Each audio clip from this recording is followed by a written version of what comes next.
Et voilà donc pour la revue de presse de ce matin. On commence la lecture avec le quotidien Mutation qui parle ce matin de population. On reparle du recensement après 11 ans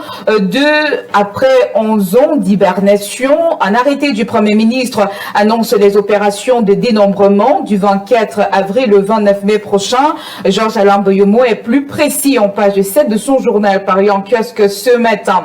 Le quotidien Le Messager est également en kiosque ce vendredi. Ici, on parle plutôt de chaufferie de Babenga, en Crône au Forcep.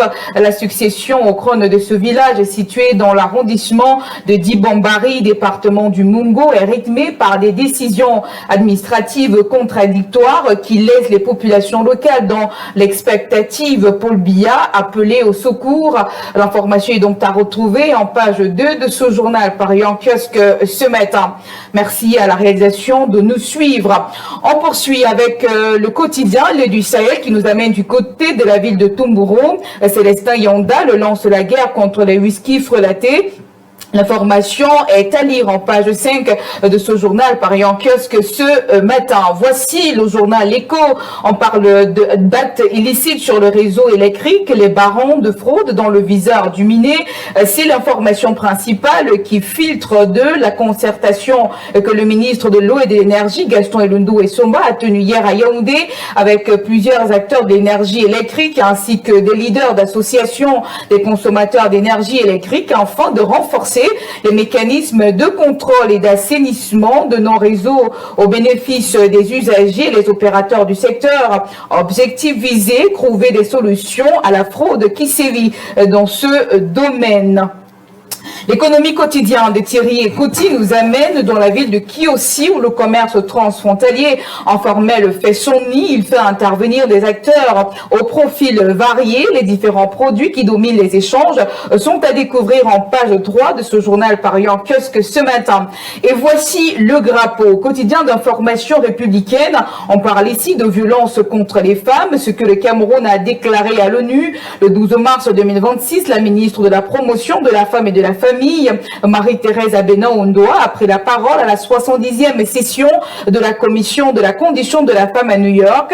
Elle y a présenté les réformes légales et des actions menées par le Cameroun pour renforcer l'accès des femmes et des filles à la justice et lutter contre les violences basées sur le genre. L'information est donc à retrouver en page 3 de ce journal paru en kiosque ce matin.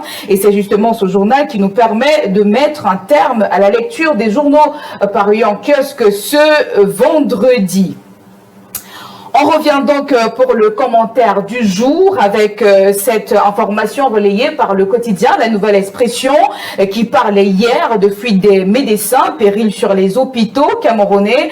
Nous allons passer tout de suite la parole au professeur Bayebek. Eh bien, je m'en vais donc vous lire le résumé de ce journal La Nouvelle Expression en page 4 qui nous disait que depuis un an, le président de l'Ordre des médecins du Cameroun redoute que le gap qui se creuse au fil des années du fait des départs massifs dans leur secteur d'activité conduisent à une situation où les Camerounais n'auront plus de professionnels de la santé compétents d'ici peu. L'ordre qui vient de tenir son assemblée générale redoute une stratégie en perspective pour les malades de la santé publique au Cameroun. Professeur Jean Bayebek, quelle est votre lecture de cette situation concernant les médecins au Cameroun? Il est réaliste, il revient sur un problème qui est chronique, mais il est dans son rôle. Oui. Dire à l'État qu'il y a une énorme fuite de médecins et que ça va faire un préjudice grave au Cameroun. Oui. C'est effectivement vrai. La première chose, c'est que c'est vrai. Moi, je n'ai pas les chiffres comme lui, hein, mais c'est vrai et il a tout mon soutien. C'est quoi ce pays qui forme ses médecins pour les pays développés?